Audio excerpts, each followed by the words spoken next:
Kuha tayo ng intro. So, siyempre, magluto tayo. Siyempre, may sounds doon. Siyempre, malakasan natin yung boses natin. So, ito nga, magluto tayo ng itong backbeat. Ito, nakanda na.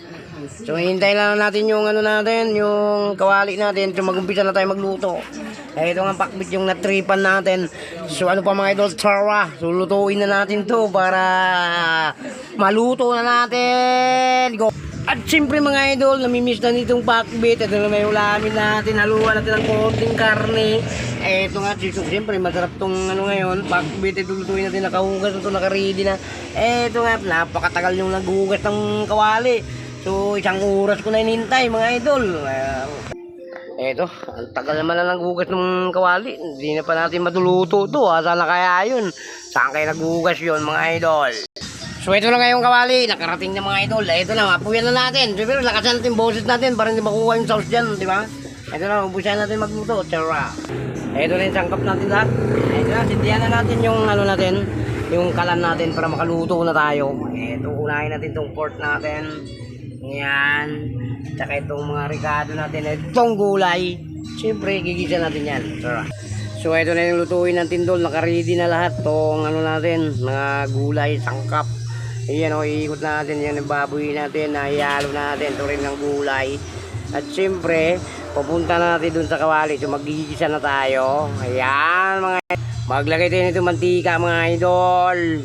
Ito na idol, yanda na natin yung ano natin. So maglagay natin itong bawang natin, ito, ayan o. Tapos sibuyas, ayan, kamatis.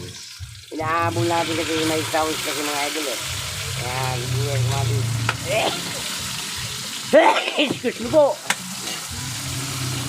At siyempre mga idol, lagay na rin natin itong karne natin para magisa na natin. Yan. Lagay na natin. Nakakamay na lang natin mga idol. So ano to, malinis naman yung kamay natin eh, di ba? Yan. Yan.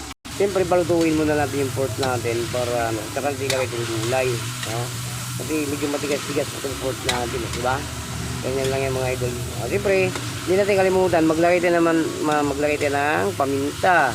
Ito na, nilagyan natin ng paminta, oh, you know. So, hindi na natin masyado maano yung ano natin. Kasi, siyempre, nilagyan na natin ng bagoong mga idol. Para masarap yung pakbit natin. Ayan, oh. Wow. Sarap na, medyo babango na mga idol. Babango. Ayan. Siyempre, takpan muna natin. Saka, palutuin muna natin yung pork. Saka natin ilagay itong gulay natin. So ganyan na yung kalalabasan yung mga idol. Takpan muna natin para maluto muna yung karne natin. So balikan natin baga maano na yung sabaw, no? So medyo maraming sabaw. So nilagyan ko ng maraming tubig para malumambot pa yung karne natin. Mga 5 minutes lalagay na natin itong mga ano natin, mga ricado natin. So palutuin muna natin yung ano natin, yung pork natin bago natin ilagay ito. So baka madurog lalo, no? Yan, di na natin makita yan. So pati itong gulay lalagay na natin. Lagay na natin ito mga idol. Masarap na. Di kulay na yung mga idol. Di kulay na. Yan. Lagay natin itong gulay natin. Napakbit mga idol. You know. Ang lulod natin. Oh. Yan. Wala kang timpla yan. So, binabala muna natin. So, bago natin nilagay yung ano natin, yung gulay. Siyempre, saka natin timplahan. No? Ayan. Oh. Sarap mga idol. Grabe ng halo mga idol. Oh. Dami. You know, kargado ng sahog, di ba? Ito ngayon, magtimpla na tayo para hindi na natin halukayin yan siya, pabayaan natin siya bago siya maluto, di ba? Di ba? Let's go mga idol.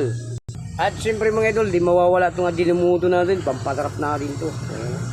Konti lang. So kinuha na lang natin yung camera natin sa tripod natin para makita talaga itong ating backbeat. Wow, napakasarap idol.